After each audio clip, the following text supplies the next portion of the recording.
José. Hello, Bushra. So nice to have you here today, and your life before coaching. Okay. What can you share about that? Well, I came to Dubai 26 years ago with my husband to set up a company, and we had lots of fun doing that. And after that we had kids, and I have two boys. They're 14 and 17 now.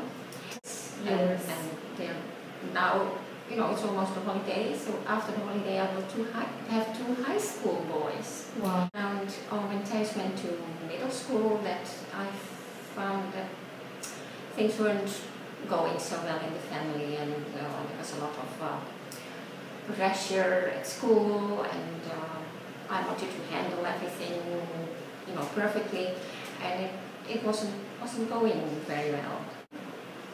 I wanted to do things better, not only in the family but also in my work life. I felt I needed to communicate better, or that's what I came up with, and actually I thought I needed parenting skills.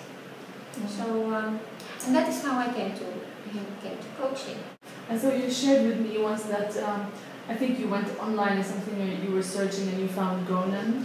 I thought she might be the one who knows what I need. So I came across her one day and said, hey, I need some help with parenting skills.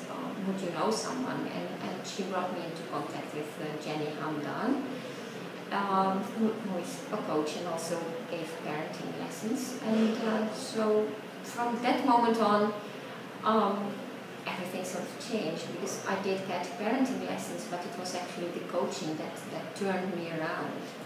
Yeah, and at this point I need to acknowledge Gonan for being one of the pioneers of coaching, actually the pioneer of coaching in Dubai.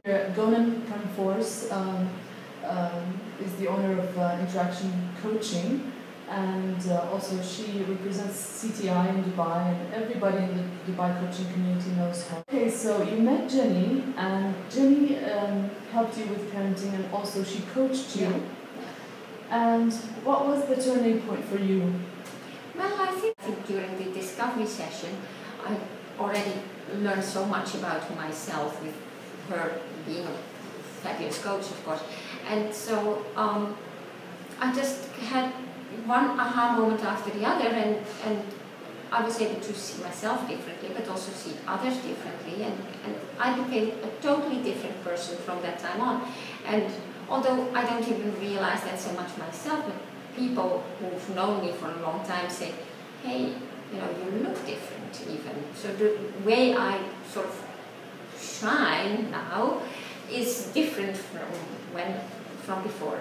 Yeah. So at that point you decided that you wanted to become a coach. That's right. I thought, wow, this is so brilliant. I want to be able to touch everyone with this, because everyone will benefit from this.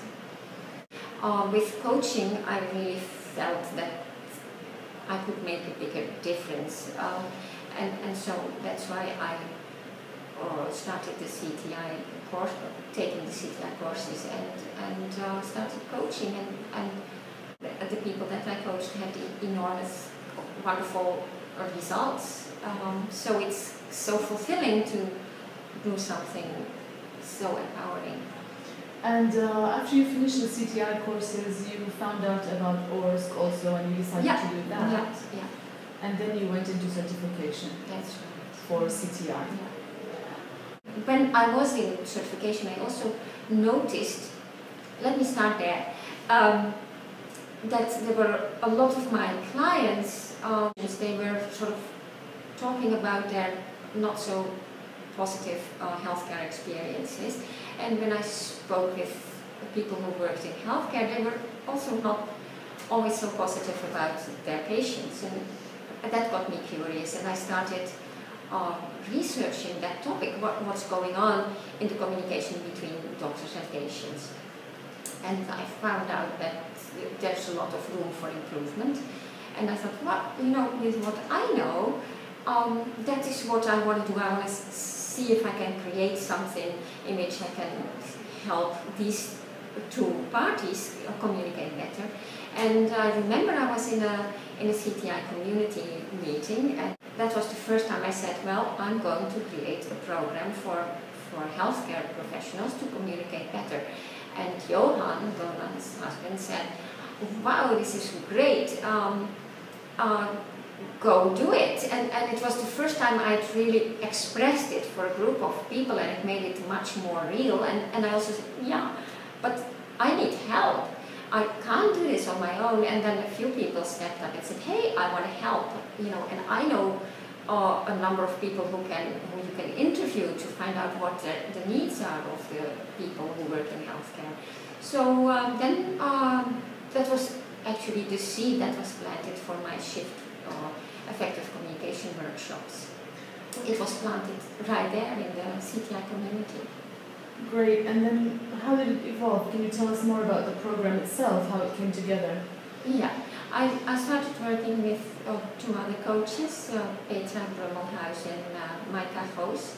By the time the program is ready and ready to market, and then we had something like, whoops, now we have to go out and sell it.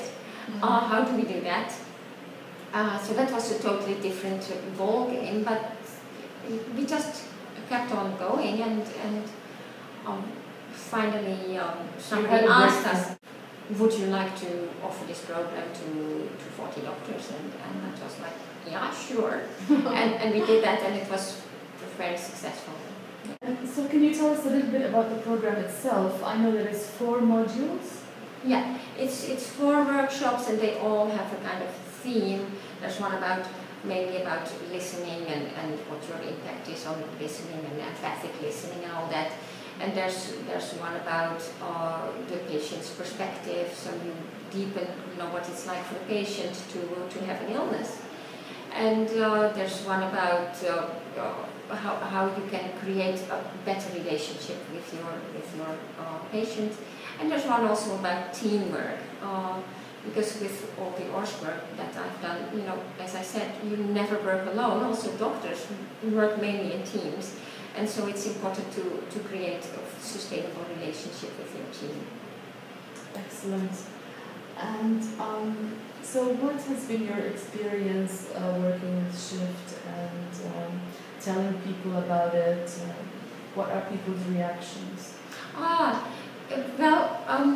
I found it difficult at first to go out, and cold calling is not really our thing. So we go to healthcare exhibitions, for example, and that's where we meet people. So you meet the people who work in healthcare, and I remember the first time I was a little bit like, oh no, I'm going to this really huge exhibition, Arab Health, and I stepped into the first booth saying, hey, I'm so-and-so, and I'm selling this program about effective communication. And I saw this man light up, like, wow, you're doing what? I didn't know there was something like that in Dubai. Wow. And I said, well, yeah, I do this. And he said, well, give me your card and let's make an appointment with the right department in my hospital, because we've been looking for this. So that was great, of course. And although we were reluctant to go out there and sell, we noticed that once we got over that hurdle, people were like, waiting for us with open arms because they've been looking for this kind of thing. And of course, patient-centered care is not just a hollow phrase anymore, because all the organizations that we're meeting with are really looking for ways to improve their patient-centered care. Fantastic. It's been great. I just want to ask you one last thing. What would you like to say to the coaches of Dubai? Yeah, persevere, and persevere some more, and go out, and not everyone will know that they're waiting for you, but sometimes it takes a while for clients to think that they do need you and that they do want to work with you. So go out and make it known what you're doing and that you're passionate about it. Excellent. Thank you so much, José. It's been a pleasure. Yeah. Thank you, Bushra.